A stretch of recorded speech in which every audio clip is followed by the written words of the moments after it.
কত রকমের ভর্তাই তো আমরা করি, কিন্তু ফুলকপির ভর্তা মনে হয় খুব সচরাচর করা হয় না। তো আমি আজকে ফুলকপির ভর্তা করব খুব মজা করে। হ্যালো এভরিওয়ান, আসসালামু আলাইকুম, কেমন আছেন সবাই? রোজি ফ্যামিলি ব্লগ থেকে নতুন আরেকটি ভিডিও নিয়ে চলে এলাম।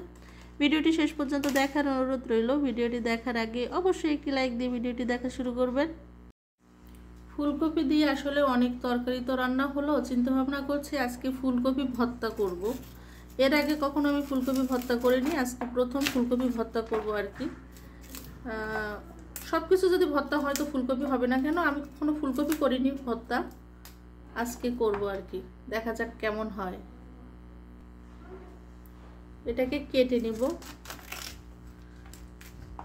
ডাঁটা বাদ দিয়ে আমি শুধু ফুলগুলো নিব আর কি, এরকম করে করে নিব।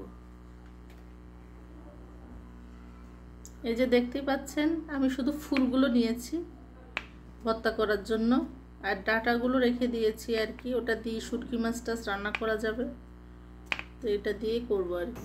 ভর্তাটা করার জন্য আমি কিন্তু সরিষার তেল দিয়েই করব। সরিষার তেলটা দিয়ে দিলাম, এটা ভালোভাবে গরম হওয়ার জন্য অপেক্ষা করব। এই ফুলকপিটা আমি প্রথম করতেছি, কিন্তু আশা করতেছি খুব মজা হবে। লবণ দিয়ে ফুলকপিটা একেবারে 90% সিদ্ধ করে নিয়েছি, আর দিয়েছি 3টা আলু।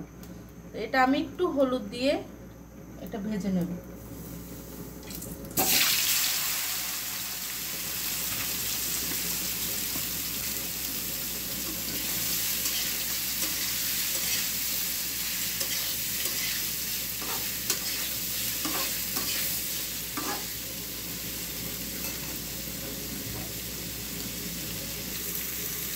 ভালো করে এটাকে দিয়ে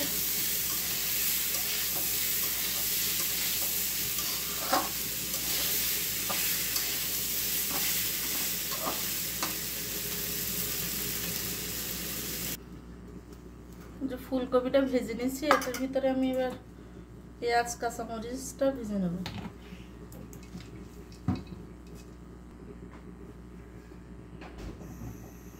এর ভিতরে দিয়ে দেবো আমি এই যে কাঁচামরিচ।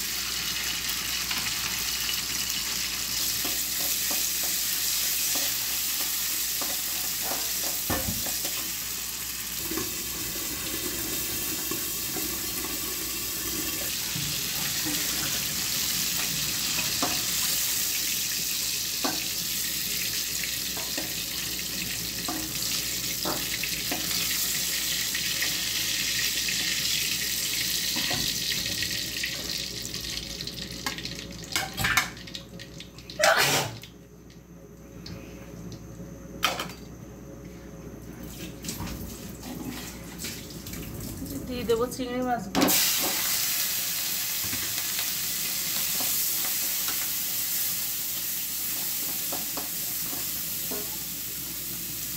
ভিতরে দিয়ে দেবো যে পেঁয়াজ,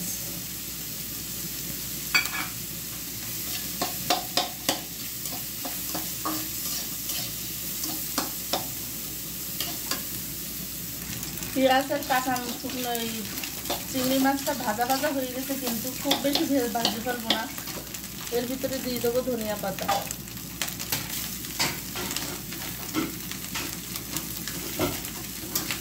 দিয়ে এটাকে নেড়ে চেড়ে নামিয়ে নেব।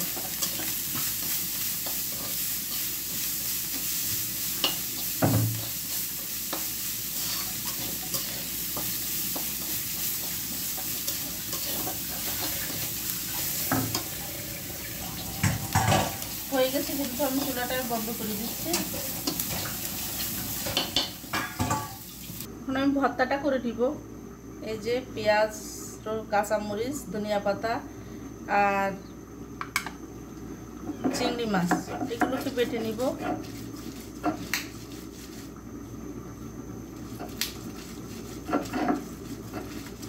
একদম এ করে বাটবো না, আদা বাটা করে নিব আর কি। এইভাবে ভর্তা করলে, যে কোনো ভর্তা করলে ভালো লাগে। তো আমি অন্যান্য ভর্তা এইভাবে করি, সিম ভর্তাও দিই এইভাবে চিংড়ি মাছ কাঁচামরিচ দিয়ে করি। আপনারা অবশ্যই এইভাবে একটাবার হলো ট্রাই করে দেখবেন। ফুলকপিটা এইভাবে ভর্তা করলে খুব ভালো লাগে। ফুলকপি শুধু ফুলটা নিতে হবে, ডাঁটা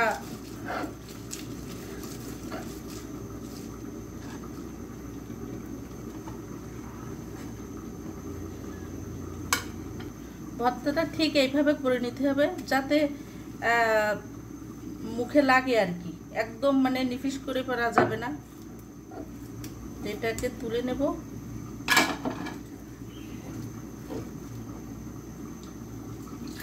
ফুলকপি আলুটাকে আমি যেইভাবে করে ম্যাশ করে নেবো, এটা কিন্তু একদম গলে গিয়েছে আর ভেজে নেওয়াতে একটা সুন্দর একটা ফ্লেভার বের হয়েছে।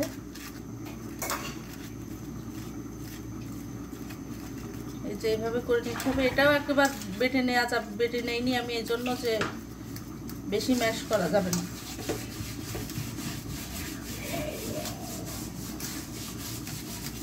এমনিতেই হয়ে গেছে, দেখতেই পাচ্ছেন। এর ভিতরে আমি এবার যে চিংড়ি মাছ, কাঁচামরিচ, ধনিয়া পাতা এটা দিয়ে এই যে মাখিয়ে নেব।